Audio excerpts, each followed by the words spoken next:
In today's Leeds news, Cresswell money for Leeds, Charles, Brandt and Wilson updates, Lloyd Kelly link, Academy pre-season game and extended rumour mill with stories on Zion Suzuki, Natan and Ladislav Krejci.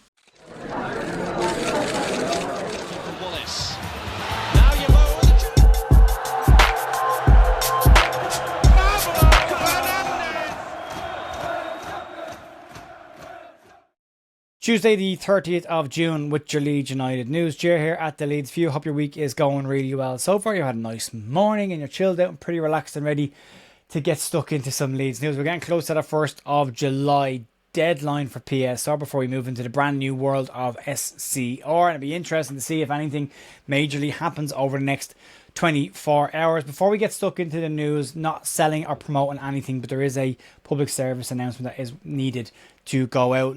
Little Mick Hewitt, who's a Leeds United supporting legend, was travelling to Boston for the England game via Barcelona and he's not been seen for 9 days. He was last heard from in Barcelona. If anyone has any information, if you see him in Spain or Barcelona, if you know anything about this, or even in Boston, wherever you may see him, if you can get in touch with the family, their details are on their X account at LUFC and you can get in touch with them there. Or if you can't get in touch with them on X, you can get in touch with us here in the comment section. We can pass it on to the family, but fingers crossed he turns up well and healthy and the family get a bit of respite on this situation. So yeah, fingers crossed. But yeah, let us know if you want to. We'll get stuck into today's news. We're going to start off with Charlie Cresswell. We're here again, that time of the year. Someone's looking at Charlie Cresswell and Leeds might get some money for it. But yeah, Leeds have got a sell-on clause in Charlie Cresswell's contract as part of the agreement when we sold him to Toulouse a few years back. Reports are doing the rounds now that Crystal Palace are set to be showing a firm interest in the Toulouse centre-half, who had a really strong season yet again in League last season. There are also said to be some unspecified English clubs in the mix as well as Rennes from League One.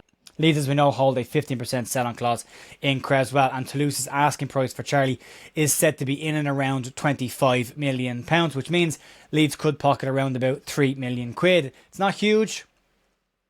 We definitely didn't get the better end of the deal when we sold Charlie Cresswell with the snap decision to sell Charlie Cresswell, but as they say, it's better than nothing and it's better than a kick in the arse. So yeah, it could be something for Leeds in this situation. The best version of this is that a bidding war starts if there's a couple of English clubs interested in him, and there's a French club as well, that they all start to get into the mix and that fee goes up a little bit, and then Leeds' kickback goes up a little bit as well. But it'd be nice to get some money for him this year, and that goes into the kitty. Still won't be as much as Toulouse will get for him, even with the combined numbers, but is what it is at this stage. Let's move on. No point in dedicating an entire stream to this. There's only some small updates on it despite the news from Fabrizio Romano yesterday. But Graham Smyth has issued an update this morning on Shea Charles, Julian Brandt and Harry Wilson. We box all of them off in one go. Starting off with Shea Charles, the YEP's chief sports writer Graham Smyth says that Leeds United and Southampton continue to be locked in conversation and negotiations around the deal for Shea Charles. They also confirmed that Crystal Palace are, yes, involved in the situation now as well.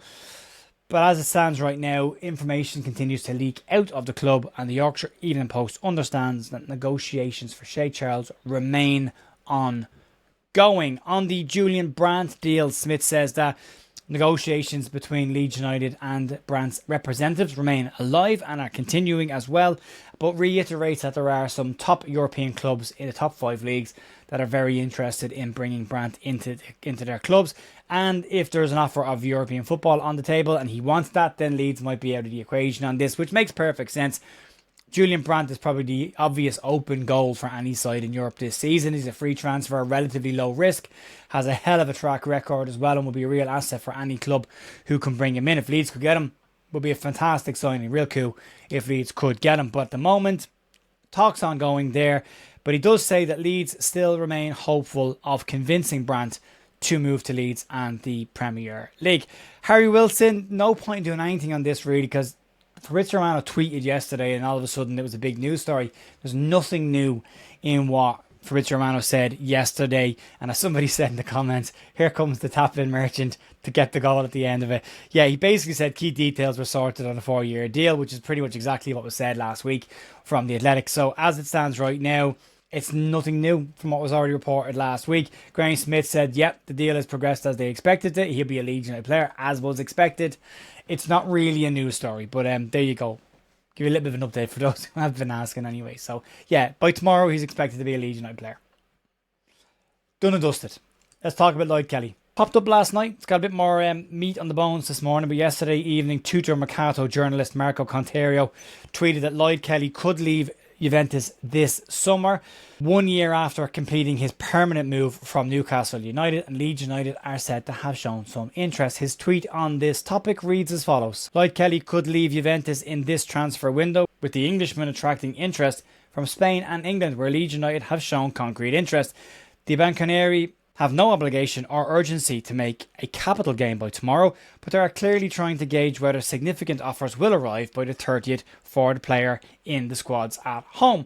Graham Smyth in the Yorkshire Evening Post also weighed in on this and gave his 2 cents on him, and I'm glad he really did give his 2 cents on this, because it's cleared up the issue just a little bit. He understands from talking to Leeds United sources that Kelly is one of a number of players that Leeds United are said to like, but at this moment in time he is not a player that Leeds United are actively pursuing. And I'm kind of glad that he has said that, because Kelly's had a pretty up and down time of it at Juventus. When he was playing for them under Thiago Motta, he was described locally as the biggest flop that Juventus had ever had.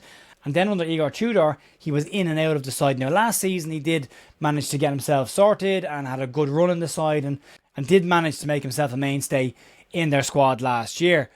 Kelly is not what you would call a quick defender. There were issues with that when he was at Newcastle United as well. And the fact that Newcastle loaned him out initially and then sold him to Juventus, whether it be PSR or other reasons, says something.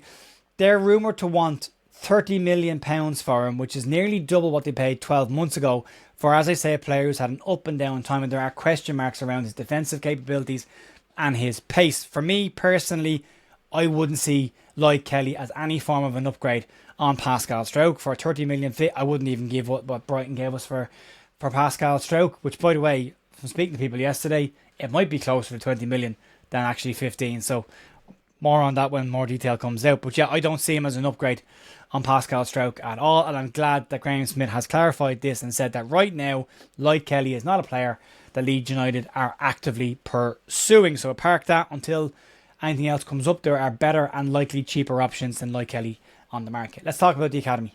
The Leeds United under-21 side will be quick back for pre-season training and then straight out of the blocks into summer action. The academy side will play Bridlington Town AFC in a pre-season friendly on the 18th of July in Bridlington, kicking off at 1 p.m. Tickets for that game are on sale. The interesting part of the under-21's pre-season campaign won't be necessarily the under-21 players. It'll be which of the Leeds United fringe players go on their games rather than going on the US tour with Leeds, specifically the loanees that come back to the side. I'm looking at you, Jack Harrison, Max Ferber. But yeah, it'd be interesting to see where they all go and what Daniel Farke's squad looks like when he does bring them out for their pre-season camp in the US. And does he bring any of the under-21s with him as well? So yeah, it'd be an interesting one to keep an eye on, but that's not too far away, just 2 weeks. Let's get into an extended rumour mill territory, and as per usual, take all of this with a healthy pinch of salt.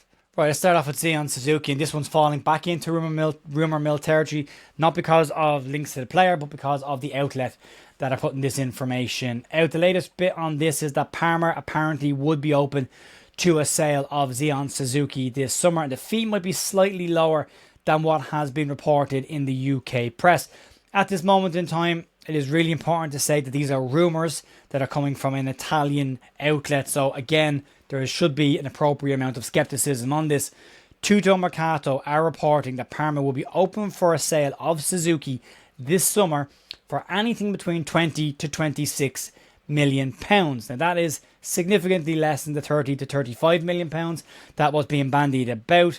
Again, credibility is a question on this situation as well. I watched him last night against Brazil for Japan. He was really good and commands his box. Very good passer of the ball. Made 2 or 3 really, really good saves as well. So it's an interesting one. He's very comfortable on the ball. But Tuttomercato say if Suzuki can get a first choice option in the Premier League next season, then he would also be open to the move. There are reports that he turned down a move to Manchester United, likely to be a rotational option there, and he wants to be a first choice goalkeeper, and that might be an issue when it comes to Leeds United as well. But if Leeds were to sell Lucas Perry for anything around the rumoured £10 million and bring Suzuki in for 2026, then from a net spend perspective, that's far more realistic, I think, than spending 35 million quid on a goalkeeper. So, an interesting one, but yeah, looked very good last night. Let's talk about Natan and some loose reports on him that have been floating around the last couple of days. So, according to reports in Spain, Real Betis would consider a sale of Natan this summer, and they're looking for anything between 40 to 45 million pounds. There you go. Leeds aren't buying a centre back for 40 to 45 million pounds. That would make him comfortably a record signing for Leeds. And there are other players Leeds have been linked with in that position this summer that would be justified at that position. Apparently, this all goes back to the fact that Fichajes have a report that West Ham United had a loan with an option to purchase Natan rejected in January for roughly around that price tag. So, yeah, huge amount of money, very unlikely. And there hasn't been anything concrete on him in probably 2.5 weeks. So, at the moment, it's fluffy, rumoured reports right now. Let's talk about Ladislav Krejci. So he's re-emerged again after a relatively quiet period, likely due to the World Cup. There was a ton of talk about Leeds and Ladislav Krejci towards the back end of the season. It was a bit quiet then before the World Cup. Obviously, he's away on international duty.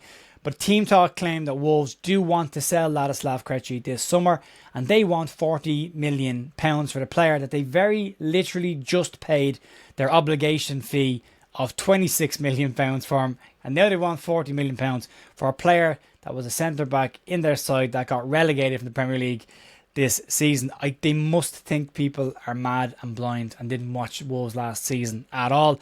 £26 million rated centre-back is a relatively decent fee. He is a very good centre-back. You watch him playing for Czechia. He is excellent for them. He's a captain. He's a leader. He's good on set pieces. Good with the ball on the ground. Good left-sided centre-back. 40 million quid is ridiculous. Absolutely ridiculous for a side that just paid 26 million. I mean, they only paid it a couple of weeks ago. So, yeah, there you go. That's out there as well. Anyway, the main point on this is Leeds United and Newcastle United are both said to be interested in Ladislav Krejci. But it has been relatively quiet on that situation. Look, everyone said it, Leeds are going to be linked with left-footed centre-backs. It's been reported on all the aggregator sites around the world that Leeds are interested in a left-sided centre-back. It's literally been reported right now, yet again, as I do this, about Ladislav Krejci, and these are contenders to get that purchase.